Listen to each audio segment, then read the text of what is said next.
Have you ever asked yourself what truly separates an ordinary person from an extraordinary one? Is it natural talent? Is it luck? Or does that kind of strength come from something else entirely? A discipline so forged, so tempered, that it turns hardship into the very foundation of victory. In searching for that answer, today we're going to travel back to the life and philosophy of Miyamoto Musashi. The legendary Japanese swordsman, celebrated not only for his undefeated record in combat, but for a quality far rarer than skill, a self-discipline so severe it bordered on the absolute. Rather than simply cataloging his victories or celebrating his fame, what we're really doing here is stepping inside Musashi's inner world. A world where discipline wasn't merely a tool for winning fights.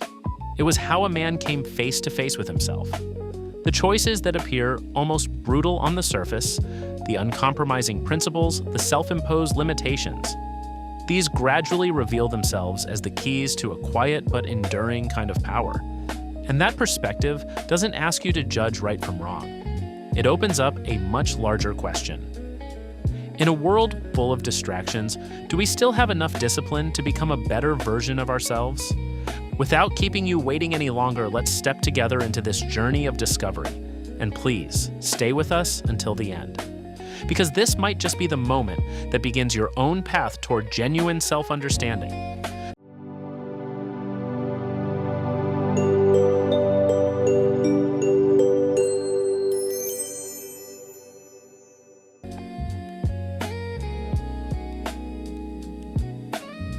To truly understand how discipline is forged, we have to start at the beginning, with the life of Miyamoto Musashi himself. In the entire sweep of Japanese history, few names carry both reverence and legend quite like his. He is widely regarded as the greatest swordsman who ever lived, not simply because of his fighting ability, but because of a core quality that shaped every dimension of his existence. A discipline so unrelenting, it refused to spare even himself. Born into a time of war, Musashi stepped onto the path of the sword while still very young. At 13 years old, he fought his first duel to the death against a seasoned, battle-hardened samurai, and he won. It wasn't just a shock to the martial world of his time, it was a milestone. The opening of a remarkable journey for a man who had spent his entire life inside the crucible of challenge. From that first duel, Musashi wandered across Japan, engaging in more than 60 contests with the finest swordsmen of his era. He never lost, not once.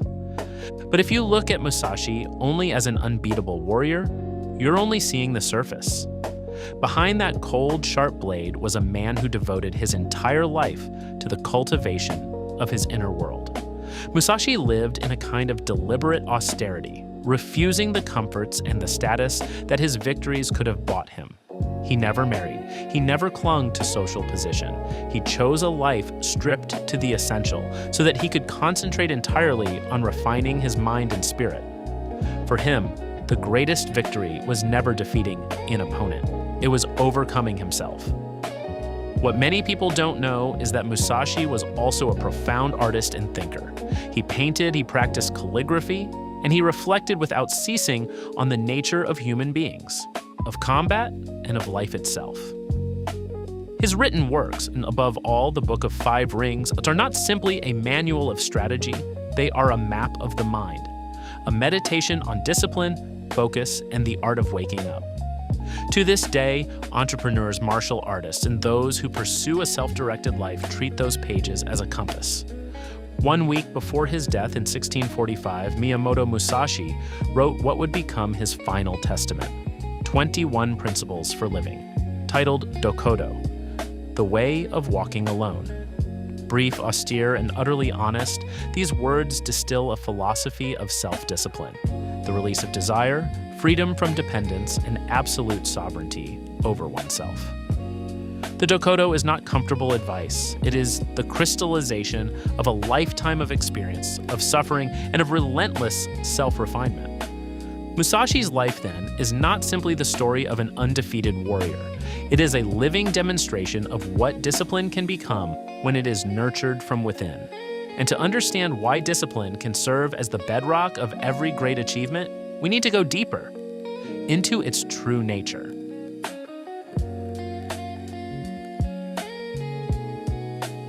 Now, here's where it gets interesting, because discipline is one of those words that almost everyone thinks they understand, and almost everyone gets wrong. In its most common interpretation, discipline gets reduced to forcing yourself to follow rules, wake up earlier, work longer, endure more. This framing turns discipline into a constant war between willpower and emotion. And in most cases, emotion wins Bushido because no one can force themselves indefinitely. If discipline is built only on coercion, it will eventually collapse the moment a person grows tired, discouraged, or loses their sense of purpose. The real nature of discipline is not about forcing yourself to do hard things. It's about not allowing yourself to be dragged away by unconscious impulse. People fail at discipline not because they lack determination, but because they react too quickly to desire, to fear, and to the pull of immediate comfort. What Musashi embodied more clearly than perhaps anyone else in history was discipline at a deeper layer. Discipline is the capacity for self-mastery over desire, over fear, and over the unconscious habits that run our lives without our permission. This is why discipline doesn't begin with behavior. It begins with awareness, with inner sovereignty. A person who cannot yet govern their own emotions will find that planning, habit building, and goal setting are mostly performance. But when the inner world stabilizes, action becomes consistent without effort or struggle. At that point, discipline is no longer something you have to do. It becomes a natural expression of someone who has learned to run themselves. You can see this vividly in Musashi's duels. What made the difference was never raw strength or pure technique. It was his ability to keep his mind completely undisturbed by fear, by excitement, or by the weight of what was at stake. Facing the boundary between life and death, he maintained absolute clarity. That tells us something important. The highest form of discipline isn't doing more. It's maintaining control precisely when control is hardest to keep. From this, we can draw a fundamental principle. Discipline is not saying yes to more actions. It is saying no to the wrong reactions. No to procrastination dressed up as rest. No to distraction rationalized as inspiration. No to the ego that always wants to be satisfied right now. A disciplined person is someone who can decline what doesn't serve their long-term vision, even when it's appealing, even when it's right in front of them. And here's something crucial. Discipline is not the same as harshness. At its deepest level, discipline is inner freedom. When you are no longer driven by passing emotions or external circumstances, you act with intention and awareness. There's no need for self-blame, for forcing, for daily internal combat. Discipline at that point is no longer a burden. It becomes the natural state of someone who has genuinely taken ownership of themselves. Which brings us to the real question. Not what discipline is, but how to actually cultivate that inner self-mastery in everyday life, when there's no life or death pressure forcing us to stay awake.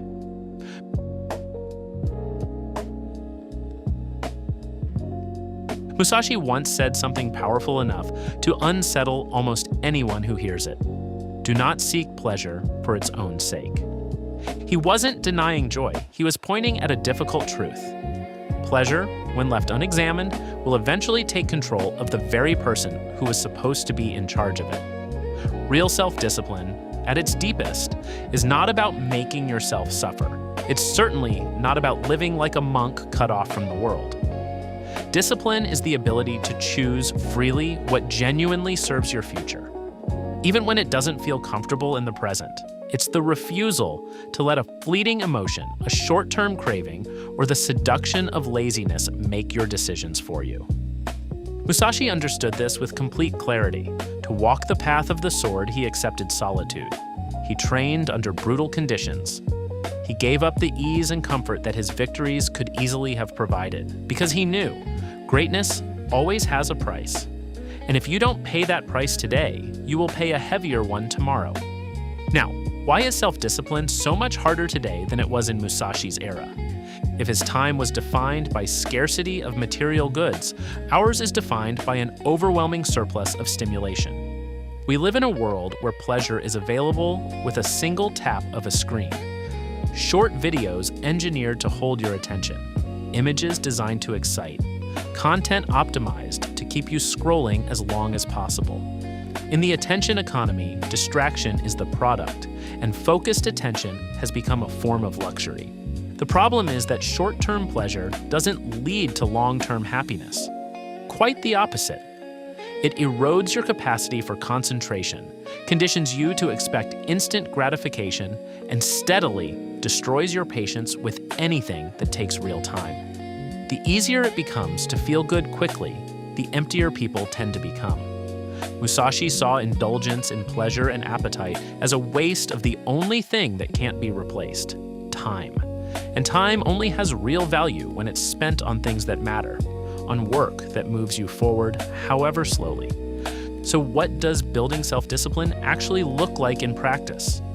It doesn't begin with grand resolutions. It begins with very small choices made throughout the day. The moment you want to pick up your phone just to kill a little boredom. That's the moment you're standing at a crossroads. On one side, immediate pleasure. On the other, a small action that serves your long-term direction. Reading a few pages, writing another paragraph, completing another set, thinking seriously about what you're actually doing with your life. Start with the simple things. Read 15 to 30 minutes every day. Train consistently, even when you don't see results right away. Work with intention rather than reacting to however you feel. As Musashi understood it, even if you gathered together all the pleasures of the world, they could not compare to the feeling of achieving a significant goal after a long and sustained effort. That kind of satisfaction cannot be taken from you. Looking back after a year of disciplined living, the books you read, the body you built, the work that moved clearly forward, you will find a happiness far more real than anything those fleeting moments of satisfaction ever gave you. Discipline doesn't kill freedom, it creates it. And many people fear discipline because they believe it takes freedom away. The reality is exactly the opposite. Discipline is what keeps you from being controlled by your appetites. It's what prevents the world from simply jerking you around by whatever it decides to throw at you next. When you can govern yourself, you are genuinely free. Not free from difficulty, free within it.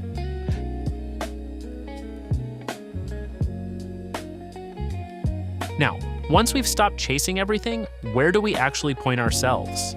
That brings us to one of the most countercultural ideas in Musashi's entire philosophy. The idea of going deep into a single path. In a world that constantly shouts about being multi-skilled, multitasking, doing more so you never miss out. Choosing to concentrate on one thing has become an act of quiet rebellion, but the essence of this kind of focus isn't about refusing opportunity. It's about the decision to go deep enough into a single path to truly understand it, to know it the way you know yourself. Musashi once wrote, "Practice until you understand the problem as clearly as you understand yourself." That's not a statement about hard work in the ordinary sense. It's describing a level of understanding that can only be reached when a person gives their complete mind to one thing, over a long enough period of time, with discipline severe enough to make it real. Musashi didn't train with the sword to add a skill. He trained with the sword to become the way of the sword. From the time he was very young, he pushed himself beyond the limits of endurance, wandering across Japan to learn from the finest swordsmen alive, challenging masters far more experienced than himself without hesitation. What matters isn't the win count, it's that he returned again and again to the same practice, until it stopped being a technique and became instinct. Thousands upon thousands of repetitions, without boredom taking over, because his goal was never to see if it suited him. His goal was to reach the end of it. That is the difference between learning something and mastering it. Compare that with how most modern people live. We dream of work we'll be devoted to for life, and then we pivot constantly. Today this, tomorrow that. This company this year, another next year. The abundance of choices doesn't liberate us, it disorients us. There's a name for this: decision paralysis. It's like standing in front of a buffet. The more options there are, the more anxious we become, the more we hesitate, and we end up taking a small amount of everything. The plate looks full, but nothing on it was ever truly tasted. Life works the same way. Many people believe they can be excellent at everything, but real skill requires time and sustained concentration to push past the threshold of mediocrity. When we're constantly distracted, we never stay long enough with any one domain to touch its depth. What follows is a familiar cycle: boredom, disappointment, blaming circumstances, blaming society, blaming life. People don't give up because they lack ability. They give up because they lack the patience to survive the mandatory boring phase that exists inside every real process of growth. So how do you actually concentrate and elevate your level? Focus doesn't begin with discipline. It begins with a choice. Not the choice of what excites you most in this particular moment, but the choice of what you're willing to stay with long enough. Even after the inspiration runs out, a right choice doesn't have to be perfect, but it has to be important enough that you're willing to let go of other paths for a substantial period of time. Here are 3 ways to think about that choice. First, choose something you can train, not a vague dream. Passion almost always arrives after competence, not before it. Don't ask yourself what you love most right now. Ask, which skill, if I practice it seriously for 5 to 10 years, will create real value in my life? A path worth walking is one where each passing year gives you a deeper understanding, not one where you skim the surface and drift sideways before anything takes root. Second, choose something you can stand to repeat. Every skill has a long, dull middle phase where progress is slow and results are nearly invisible. If you can't accept the repetition of fundamentals, the monotony of basic work, then that path probably isn't yours. Musashi didn't train with the sword because every day was exciting. He trained because he accepted repetition until the sword became a reflex that required no thought. Third, choose something that forces you to let go of other things. Focus always comes with trade-offs. If you're still trying to keep every option open, you haven't really chosen anything. Maturity doesn't come from doing more. It comes from the courage to do less, but to do it far more deeply. Once you've chosen, commit to staying with it, at least until you've reached a level of understanding deep enough to honestly say, I know what I'm doing here. After the choice is made, the real work of focus begins. Remove unnecessary distractions. Don't chase passing inspiration. Don't measure your progress against someone else's. Discipline at this stage isn't coercion, it's protection. You are protecting the choice you made. Musashi never looked outside himself for motivation. He built capability through patience and steady, consistent practice. Better to master one art than to have a passing knowledge of 10. That's not conservative advice. It's a principle for living with depth in a world that is far too loud.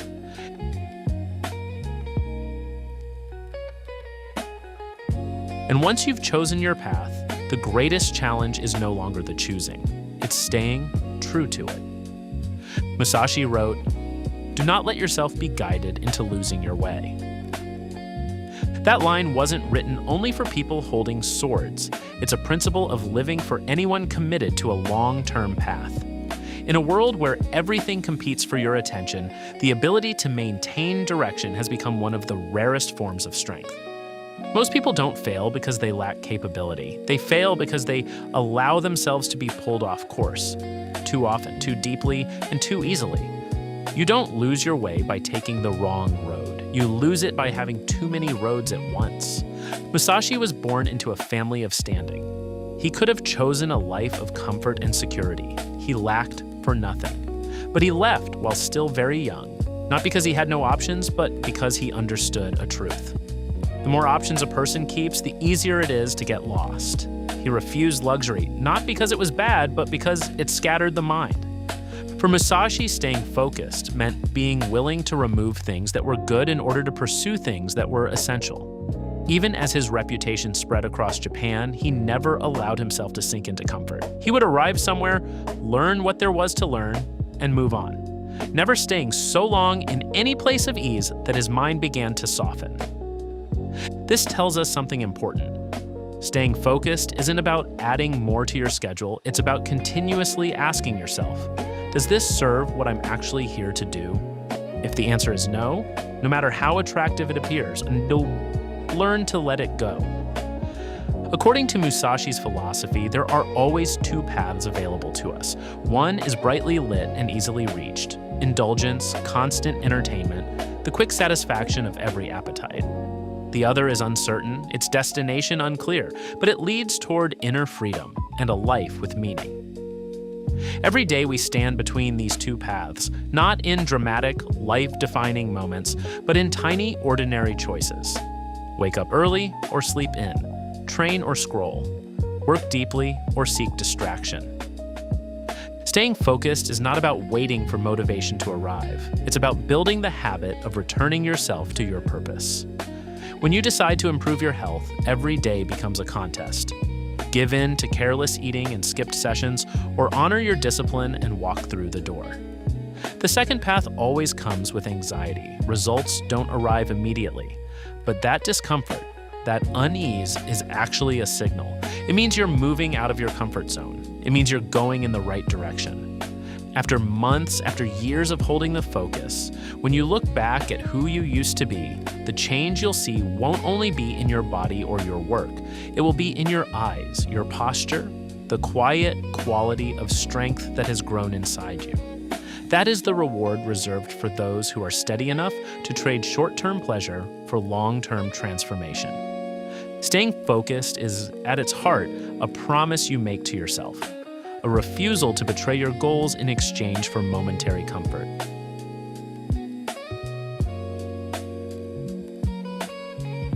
And when a person is focused enough not to lose their way amid endless distraction, something more important than success begins to take shape: a stable character. Which brings us to what may be the deepest principle in Musashi's philosophy: living with integrity and honoring your own dignity. Musashi once wrote, "I may give up this body, but I will never relinquish my honor." That is not a call to blind sacrifice. It is pointing at something profound. What keeps a person upright is not strength, it is honor. When everything else can be taken away, money, position, even the body itself, integrity is the last thing that defines who you are. Musashi's philosophy of living is rooted in Bushido, the way of the warrior, a moral value system that governed the samurai. Bushido encompasses 7 virtues: justice, benevolence, courage, respect, sincerity, honor, and loyalty. These are not concepts to admire from a distance. They are standards by which to act every single day. Among them, honor occupies a special place. It may be just one of the 7, but it functions as the axis around which everything else turns. Without honor, all the other virtues become disconnected, or worse, performative. Honor then begins as self-respect, as not betraying the values you actually believe in, even when no one is watching. A person of honor has no need to make public displays of their virtue because their actions already speak for everything. And integrity doesn't mean being perfect. It means looking honestly at your own mistakes, not hiding from them, not making excuses, and having the courage to actually correct them. Honor also shows in how we treat those with less power than ourselves, not trampling, not exploiting, not using strength as permission to harm. When you are in a position of power, compassion is the clearest test of character. Strength without humanity is simply violence given a respectable name. And ultimately, honor is fidelity to your own dignity. The willingness to pay whatever cost is required to protect what you know to be right. Not because you want to be admired for it, but because without it, you would no longer be able to respect yourself. Living with integrity does not make the road easier, but it guarantees that wherever the road takes you, you will still be able to walk it with your head held high.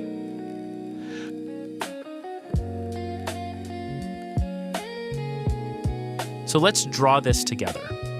Through the eyes of Miyamoto Musashi, discipline is not a set of dry restrictions. It is the key that unlocks a life lived with intention, with genuine freedom, and with real meaning.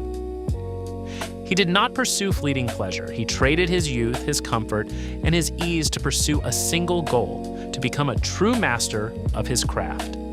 And from that pursuit, he left behind a body of thought. The Dokkodo, the Book of 5 Rings, and a set of clear principles for living, all pointing toward the same core: self-mastery, deep focus, the release of craving, and the preservation of honor. Today, surrounded as we are by more temptation than ever before in human history, Musashi's message becomes more valuable, not less. Real happiness comes not from passing pleasures, but from long-term goals, from consistent effort, and from genuine growth, however gradual it may be. Discipline doesn't only help us achieve things, it helps us understand ourselves. It strengthens character, it makes a life worth remembering. Make discipline a habit, not as a burden you carry, but as a source of inner strength. The kind of strength that breaks through limitations and carries you steadily forward on the path you've chosen, even when that path is not the one that most people take. Before we close today, a sincere thank you to the thinkers and writers who preserved these ideas, and to you for giving your time and attention to something that matters. Here's a question to sit with. In a world full of distraction and temptation, what is the greatest challenge facing your own discipline? Is it the will to begin, or is it the strength of character to stay on the path you've already chosen all the way to the end? Leave your perspective in the comments. We'd genuinely love to hear your thinking. Thank you for listening. This is MindForce. See you soon.